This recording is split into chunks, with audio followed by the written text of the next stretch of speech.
anna Rasulullah sallallahu alaihi wasallam qala lahu hina dakhala al-masjid wa lam yusalli ma'ahu malaka lam tusalli ma'an nas alasta birajulin muslimin. Jadi Rasulullah berkata kepada abinya Bushr bin Mihjan ini ketika dia masuk masjid dan tidak sholat bersama jamaah.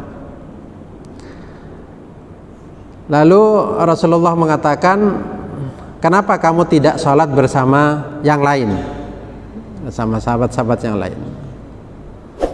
Lalu Rasulullah mengatakan, bukankah kamu seorang yang muslim? Bala ya Rasulullah, betul ya Rasulullah, saya seorang muslim. Walakinni shallaitu fi ahli, saya telah sholat sebelumnya. Jadi saya itu telah sholat sebelumnya. Lalu faqala Rasulullah sallallahu alaihi wasallam, idza ji'ta fasalli ma'an nas wa in kunta qad shallaita. Apabila kamu datang, maka sholatlah bersama jamaah, walaupun kamu sudah melakukan sholat. Jadi itu yang lalu menjadi dasar ketika orang sudah sholat misalnya, lalu ada jamaah, maka dia sholat berjamaah kembali.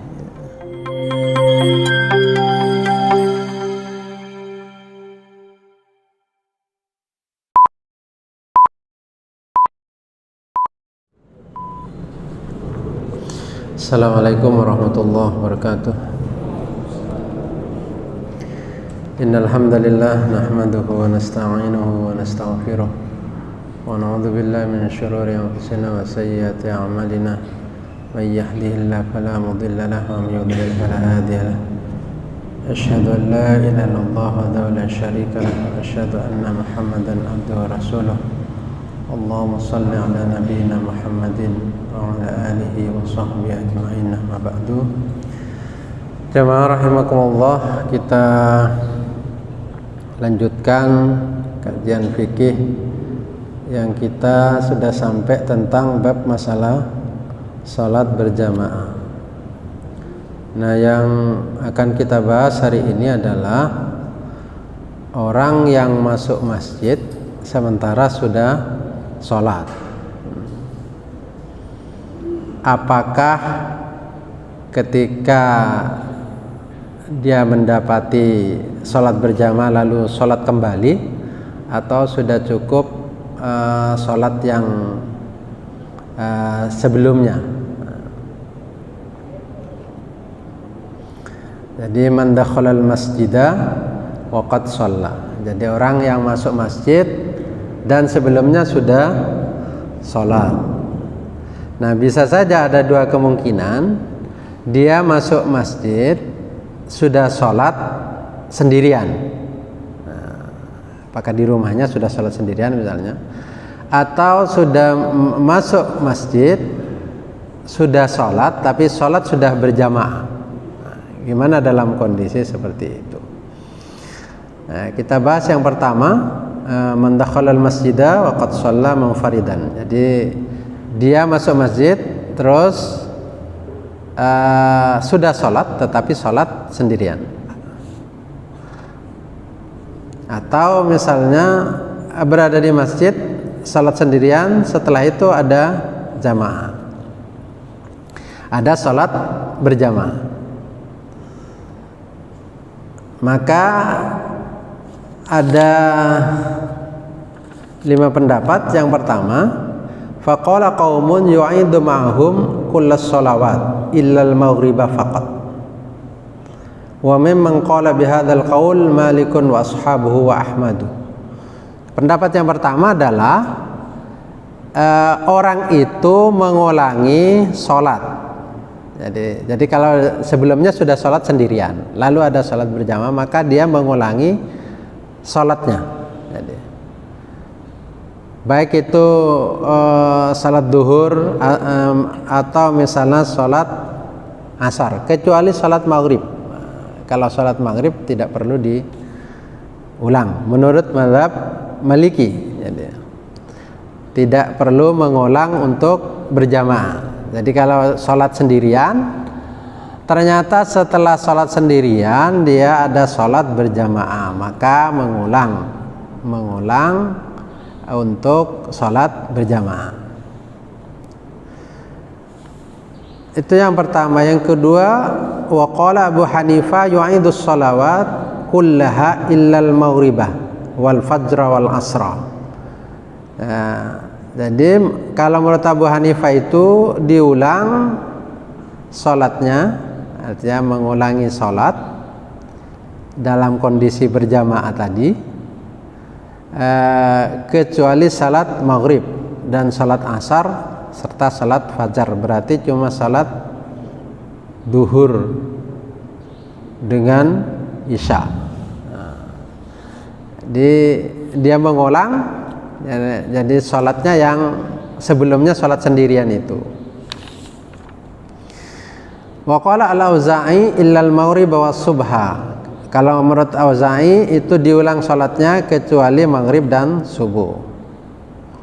Wa qala Abu Thawr illal asra wal fajra. Kalau menurut Abu Thawr yang diulang itu semuanya kecuali asar dan fajar. Wa qala Asy-Syafi'i yu'idus shalawat kullaha. Jadi menurut mazhab Syafi'i itu diulang semua salatnya. Artinya misalnya ada orang lalu sudah salat sendirian. Nah, ketika kok masuk masjid ada salat berjamaah, maka dia mengulang, artinya mengikuti jamaah itu. Jadi kalau misalnya sudah salat duhur di rumahnya, kok masuk masjid ada salat berjamaah duhur, maka ikut dia ulang salat duhur kembali, sehingga fadilahnya berjamaah tetap dia peroleh. Sebelumnya sudah dijelaskan bahwa berjamaah itu dengan sendirian itu kan jauh jaraknya. Jadi ada yang mengatakan 27 derajat, ada yang mengatakan 25 derajat. Itu artinya sedemikian jauhnya jaraknya orang yang berjamaah dengan tidak berjamaah, apalagi berjamaahnya kan di masjid gitu. Nah, jadi itu, jadi menurut mazhab Syafi'i salat sendirian lalu dia masuk masjid ada salat berjamaah, maka salatnya diulang lagi. Jadi berarti dia melakukan dua salat. Satu salat, misalnya salat duhur sendirian, yang kedua salat duhur berjamaah. Nah, itu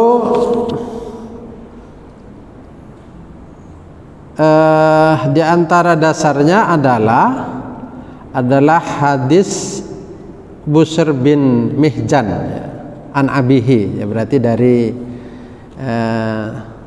Mihjan, anna Rasulullah sallallahu alaihi wasallam qala lahu hina dakhala al-masjid wa lam yusalli ma'ahu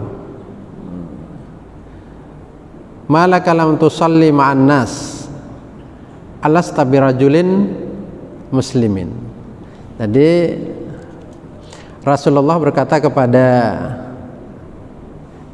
abinya Busr bin Mihjan ini ketika dia masuk masjid dan tidak salat bersama jamaah. Lalu Rasulullah mengatakan, kenapa kamu tidak salat bersama yang lain, bersama sahabat-sahabat yang lain? Lalu Rasulullah mengatakan, bukankah kamu seorang yang muslim? Bala ya Rasulullah, betul ya Rasulullah, saya seorang muslim. Walakinni shallaitu fi ahli, saya telah sholat sebelumnya. Jadi saya itu telah sholat sebelumnya. Lalu faqala Rasulullah sallallahu alaihi wasallam, idza ji'ta fasalli ma'an nas wa in kunta qad shallaita. Apabila kamu datang, maka sholatlah bersama jamaah. walaupun kamu sudah melakukan sholat. Jadi itu yang lalu menjadi dasar ketika orang sudah sholat misalnya, lalu ada jamaah, maka dia sholat berjamaah kembali. Jadi sholat berjamaah kembali. Hadis ini disahihkan oleh Al-Hakim ya. Nah, di sini disahihkan oleh Al-Hakim dan dihasankan oleh Al-Baghawi fi Syarhil Sunnah. Jadi berdasarkan hadis itu maka diulang lagi sehingga orang itu dapat fadilah berjamaah. Fadilah berjamaah. Fadilah berjamaah. Nah, bagaimana lalu pendapat hukum mengulang itu? Hukum mengulang gitu. Apakah harus mengulang atau boleh tidak mengulang? Artinya datang ke masjid lalu ada jamaah, lalu dia tidak ikut jamaah, duduk-duduk saja. Nah, oleh karena itu bagaimana hukumnya orang yang masuk masjid sudah sholat, masuk masjid ternyata baru ada sholat berjamaah di situ. Wa amma Syafi'iyah fa atlaqu istihbaba i'adatis shalah fi jama'atin sawa'un shallah munfaridan aw fi jama'atin. Jadi kalau menurut mazhab Syafi'i maka mutlak itu hanya sunnah saja. Jadi mengulang itu sunnah, baik sebelumnya dia sudah sholat sendirian atau sholat berjamaah. Jadi tidak harus. Sama dengan itu adalah pendapat mazhab Hambali yang mengatakan, Hanabilah, innal i'adata mustahabbatun wa laysat wajibatan. Jadi mengulang itu sunnah saja, tidak wajib. Artinya tetapi manakala dia kepingin fadilah berjamaah, maka dia mengulang lagi.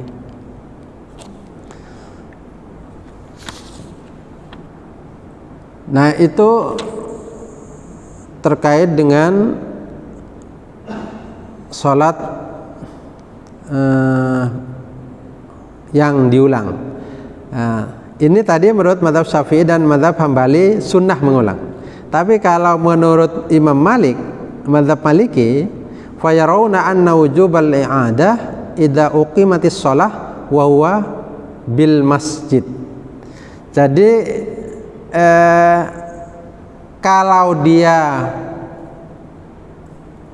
datang ke masjid maka wajib mengulang. Kalau mazhab Maliki justru wajib mengulang. Jadi ketika masuk masjid dia harus sholat lagi berjamaah karena di situ ada jamaah itu. Nah, kalau menurut mazhab Syafi'i maka itu sunnah saja.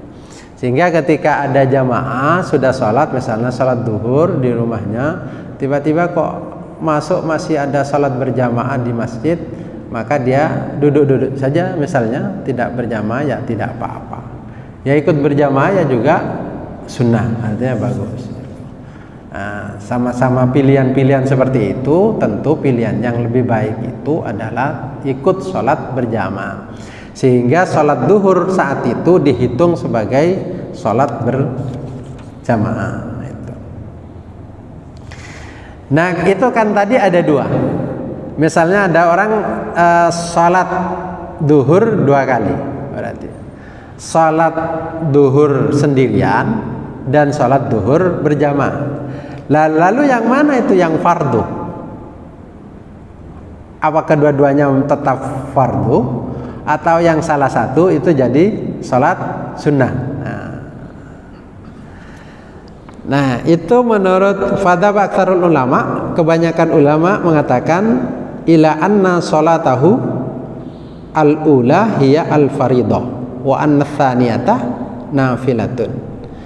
Nah, menurut kebanyakan ulama itu salat yang pertama itu sebagai fardu, salat yang kedua itu nafilah sebagai salat sunnah. Tetapi menurut pendapat Ibnul Musayyab dan Imam Atha min ashabi Malik ila annal ula nafilatun. Jadi yang pertama itu kebalikannya tadi. Yang pertama itu sunnah. Wa ma shallama al imam fardun. Jadi yang bersama imam tadi fardu. Jadi yang pertama sebagai sholat nafilah saja, sholat sunnah saja. Yang kedua sebagai sholat fardu. Nah, itu yang pendapat kedua. Nah, yang menarik pendapat yang ketiga ini. Wa dhahabat ta'ifatun ila anna dzalika ila Allah. Yaj'alul maktubata ayyahuma syaa. Jadi diserahkan kepada Allah. Sudahlah yang mana yang fardu, mana yang enggak. Artinya tetapi manakala dia sholat sendirian, yang satunya sholat berjamaah, maka tentu yang dihitung fardu itu yang berjamaah tadi. Yang satunya jadi sunnah. Nah, kalau dua-duanya berjamaah misalnya, maka itu diserahkan kepada Allah mana yang sunnah, salah satu di antara keduanya. Jadi tidak usah mikirkan yang apa, yang mana yang sunnah, yang mana yang lalu tetap wajib. Itu yang penting kita dapat fadilah berjamaah. Tetap fadilah berjamaah itu kita peroleh meskipun sebelumnya sholat kita sholat sendirian. Nah, ini terkait dengan kalau sholat sendirian lalu masuk masjid ketemu sholat berjamaah. Nah, kalau sekarang tidak seperti itu, tetapi man dakhalal masjidah faqad shalla fi jama'atin. Orang itu masuk masjid. Nah, sebelum itu sudah sholat berjamaah. Nah, sebelum sudah sholat berjamaah. Jadi tentu berarti sholat berjamaah yang kedua dia mengulang yang kedua, seumpama begitu.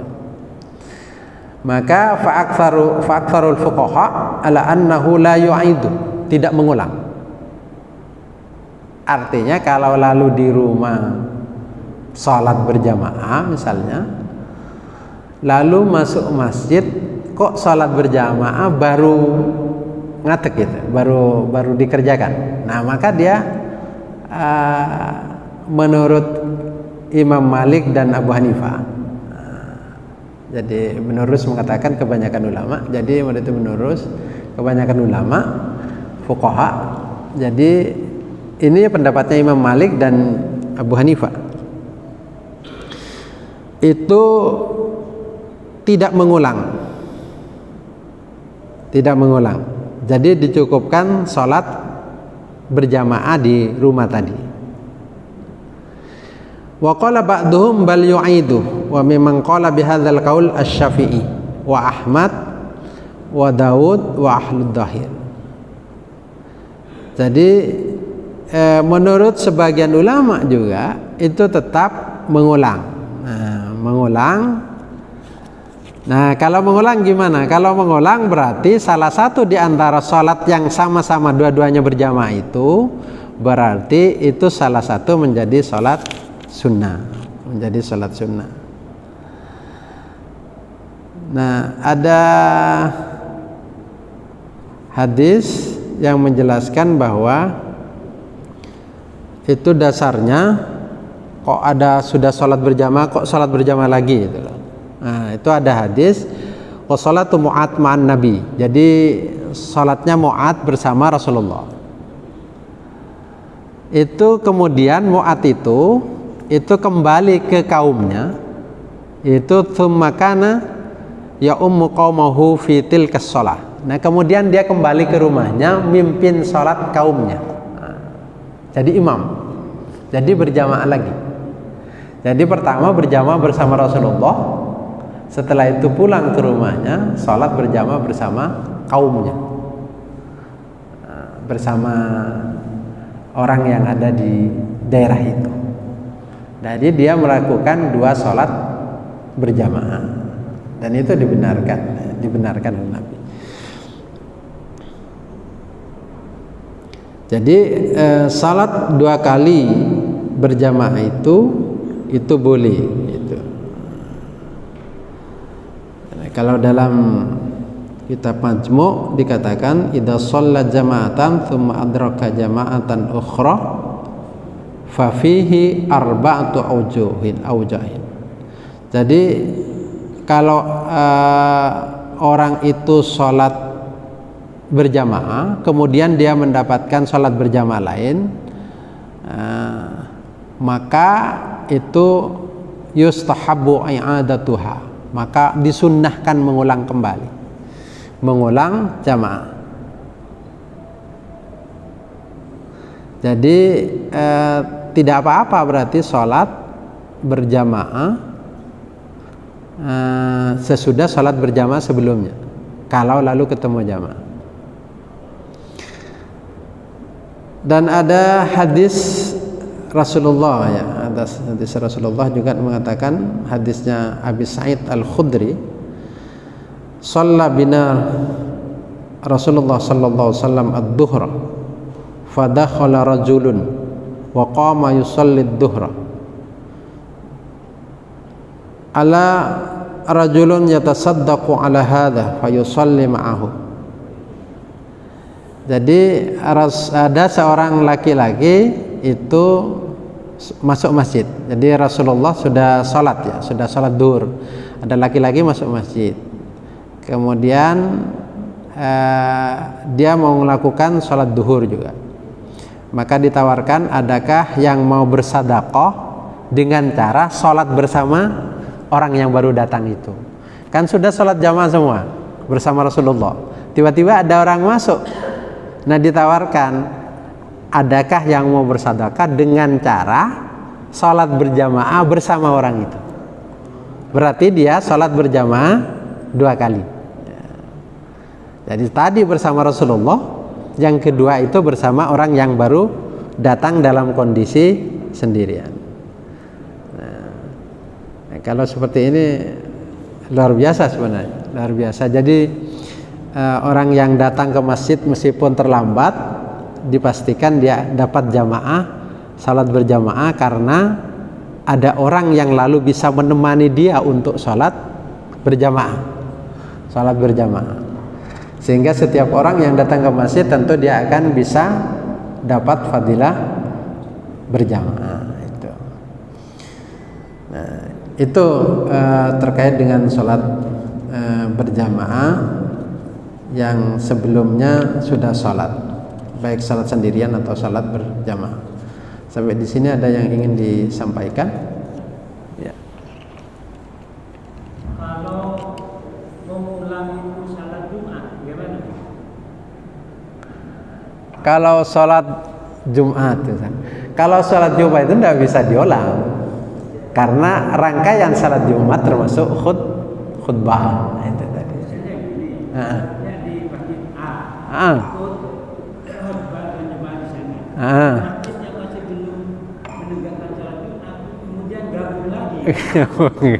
Gabung sholatnya tidak bisa kalau Jumat, karena Jumat itu juga ada khutbah. Khutbah itu bagian dari rangkaian Jumat, itu bagian dari rangkaian Jumat. Jadi tidak bisa diulang kalau Jumat itu. Kalau niatnya gimana? Ya sama. Misalnya salat duhur, ya niat salat duhur memang berjamaah. Itu. Salatnya tetap sama, tidak berubah, tidak perlu diniati saya salat duhur berjamaah mengulang. Tidak perlu. Tidak perlu. Ya.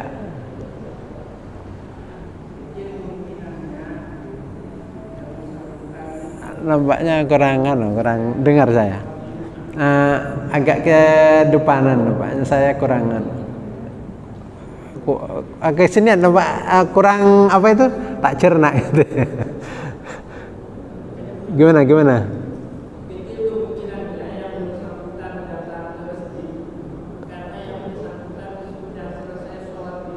Mm-mm. Pertanyaannya, apa yang memungkinkan yang bersangkutan dalam padahal sudah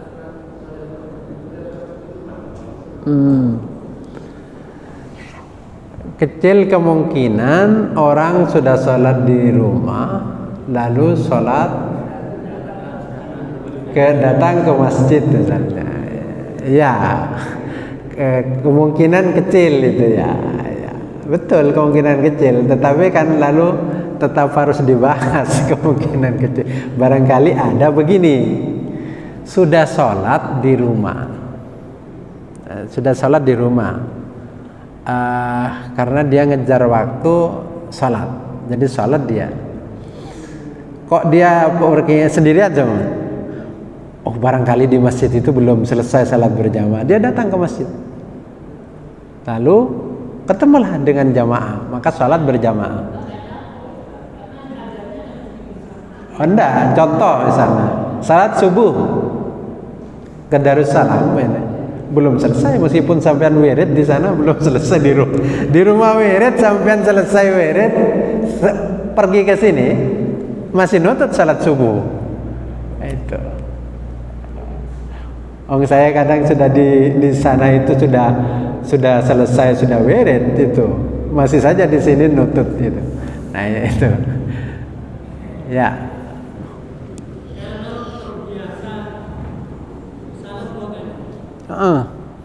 Dia salah berjamaah ikut imam, kemudian dia memimpin istrinya di rumah. Itu gimana? Ya, enggak apa-apa. Jadi misalnya sholat di sini, lalu pulang ke rumahnya, sholat bersama anak-anaknya yang misalnya perempuan-perempuan, lalu karena tidak ke masjid maka sholat berjamaah. Ya boleh. Ya, kayak tadi. Mu'ad tadi, sahabat Mu'ad itu, dia salat bersama Rasulullah berjamaah. Setelah itu pulang ke kaumnya, mimpin lagi salat. Dia mimpin salat lagi berjamaah. Nah itu boleh. Jadi sahabat melakukan itu. Jadi kalau misalnya salat di sini berjamaah, pulang ke rumahnya mimpin salat keluarganya, ya istrinya, ya putri-putrinya, ya orang tuanya, yang banyak misalnya begitu, ya boleh. Artinya sampean ngikuti sahabat Mu'ad, ya, bagus kan? Bagus. Artinya semuanya akhirnya bisa berjamaah. Tadi kan ada pengecualian, kenapa ada pengecualian? Sekarang hubungannya dengan yang ini yang biasa yang dua kali. Gimana? Nah, yang tadi saya tidak menguatkan yang mengecualikan. Jadi kita ikuti mazhab Syafi'i yang tidak mengecualikan satu salat. Jadi tetap boleh dilakukan. Kenapa kok ada yang mengecualikan? Nah, itu pertanyaannya kan gitu. Kok ada mazhab lain yang mengecualikan? Mazhab lain itu mengecualikan, contoh misalnya subuh. Kan tidak boleh ada salat subuh sesudah salat subuh. Nah itu kan, itu dasarnya. Tapi mazhab Syafi'i membolehkan. Jadi semua salat, misalnya habis salat subuh di Darussalam lalu pulang ke rumah salat subuh bersama istri dan anak-anak, boleh. Nah nanti di belakang ada penjelasan tentang salat sunnah. Di belakang itu ada orang berjamaah salat wajib. Nah itu boleh juga. Jadi salat sunnah yang imam, salat wajib yang makmum misalnya. Contoh salat ba'dad duhri, sesudah duhur. Kok ada jamaah masuk langsung berjamaah. Nah, ternyata setelah dapat 2 rakaat salam. Nah, itu tidak perlu kecewa, dilanjutkan saja. Keliru kok imam salat ba'dad duhri, saya salat duhur. Nah itu tidak apa-apa, itu tetap dihitung salat berjamaah. Contoh misalnya salat sebelum subuh, kok makmumnya istrinya sholat subuh, nah boleh juga. Nah, nanti dibahas di belakang. Nah, itu hanya gambarannya saja. Jadi dah cukup. Nah, barangkali itu mudah-mudahan berguna. Ihdinas siratal mustaqim. Assalamualaikum warahmatullahi wabarakatuh.